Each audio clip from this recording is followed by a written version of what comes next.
ये कहानी पांडा की नहीं पावर की है। आखिर क्या है चाइना की पांडा डिप्लोमेसी? जापान से वापस क्यों आ गए दो पांडा?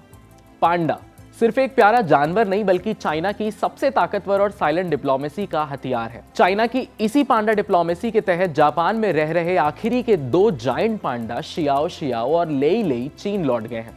पिछले 54 साल में यह पहला मौका है जब जापान पांडा विहीन हुआ है।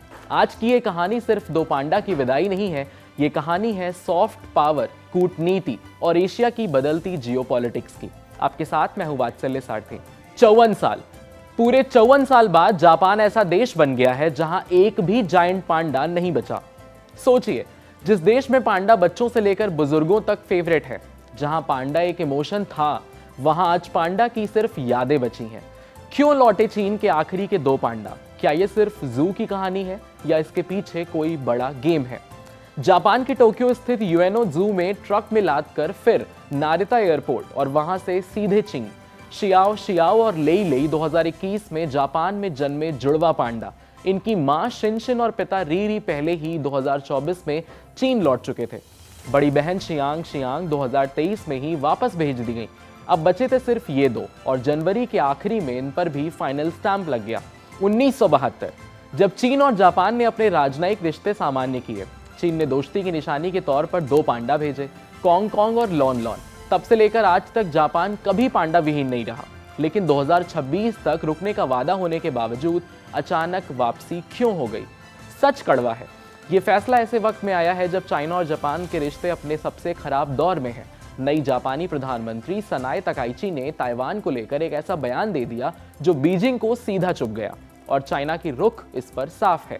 ताइवान उसी का हिस्सा है, कोई दखल नहीं। यहीं से शुरू होता है पांडा डिप्लोमेसी का असली खेल।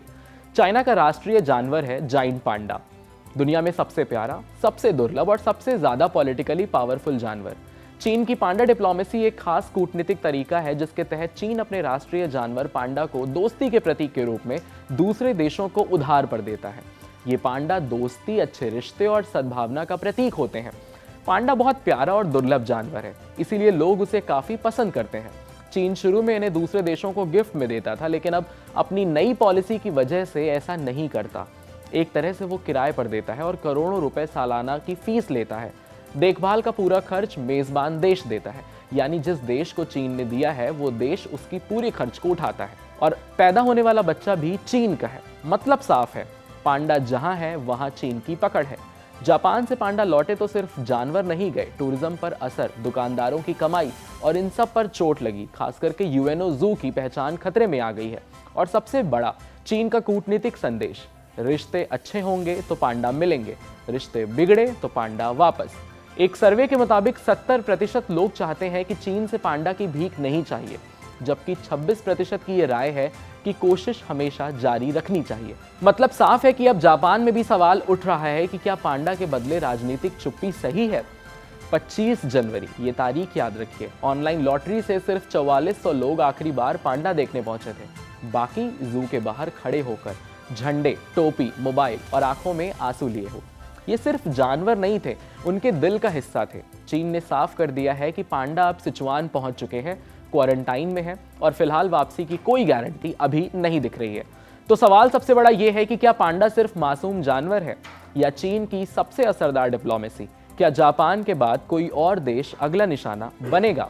ऐसे ही अमेजिंग एक्सप्लेनर्स देखने के लिए कड़क के यूट्यूब चैनल को सब्सक्राइब करिए, फॉलो करिए हमें इंस्टाग्राम पर और देखते रहिए कड़क।